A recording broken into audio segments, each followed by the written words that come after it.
In the name of Allah, who is the most merciful and most gracious. Assalamu alaikum warahmatullahi wabarakatuh to all of you. And this topic is for the class 4th. And students, we are reading the chapter Air, Water and Weather. In the last topic, we saw what is weather and how sun causes the winds to blow.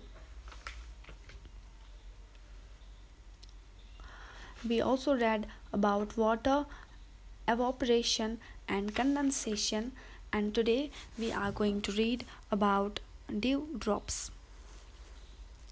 What are dewdrops? Students, you might have seen the dewdrops in the cold mornings that when water vapor condenses over the surface of leaves and grasses, it forms dewdrops. That is, in the intense coldness, the water vapor condenses over the surfaces of leaves and gives rise to dewdrops. You can see on your book the diagram of dewdrop, and you might have seen this dewdrop practically. Number 2, what is fog? Students, during winter when the temperatures are cold, the water vapor condenses on the surface of dust particles that are present in the air. So what happens in winter? That the water vapor condenses or the dust particles present in air close to the ground and thus form a thick cloud that is called as fog. Number 3, frost. What is frost? Students, when the nights are very cold, this also happens in the cold temperature. That is, when the nights are cold, the dew or the surface water freezes into tiny white crystals, and that formation of tiny white crystal that's called as frost. Now, snow.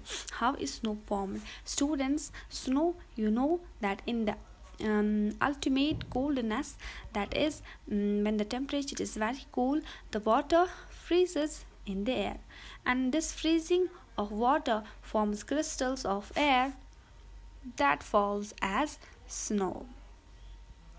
Snowfall takes mainly place on hill stations in winter, at the hilly areas, and sometimes in plains as well. Now students, we will see what is water cycle.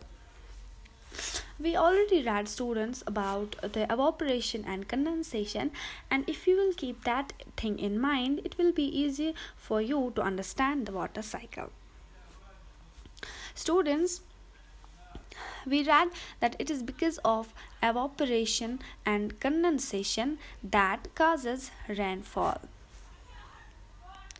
The heat of the sun heats up the water present in the water bodies like rivers, streams, lakes, ponds, etc. This water vapor is light and it rises up and goes in the air. When it reaches very high, it condenses into tiny droplets and it falls back on the ground as rain.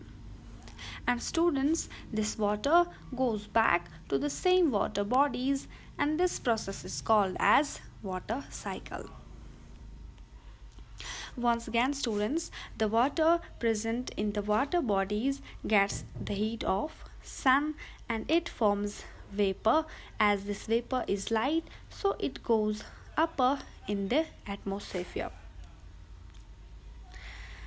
When it reaches very high, it condenses again and forms the tiny droplets of water, and these droplets then fall back on the ground in these water bodies, and this continuous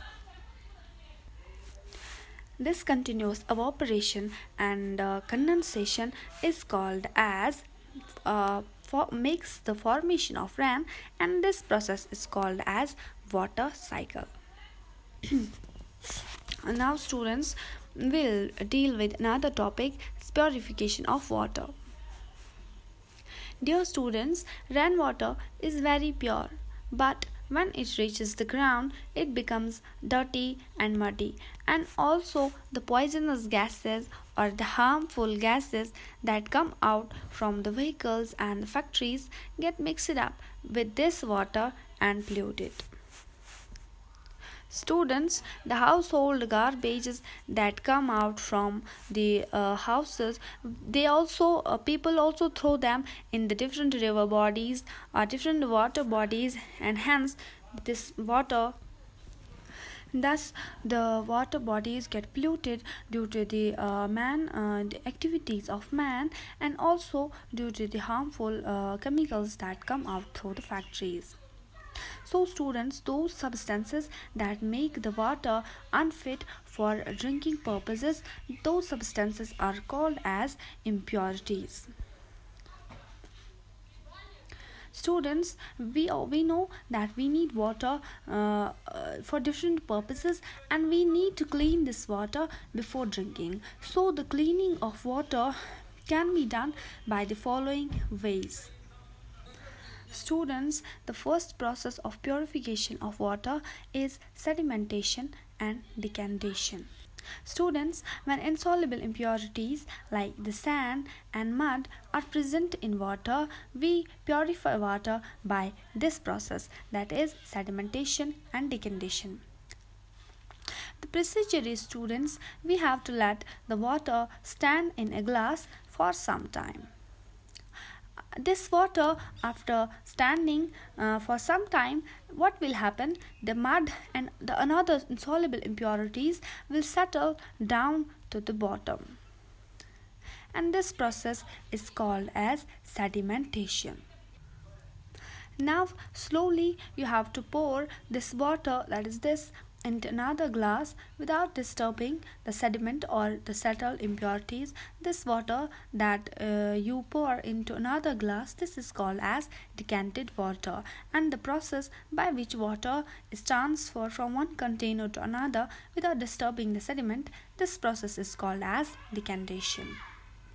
Students, you can see the diagram on your book. Here this water has been allowed to stand in a utensil, and the insoluble impurities had settled here. This is called as sedimentation. Now this water has been poured into another glass. This water is called as decanted water, and this process by which water is transferred from one container to another without disturbing this, that is without disturbing the settled impurities, this process is called as decantation.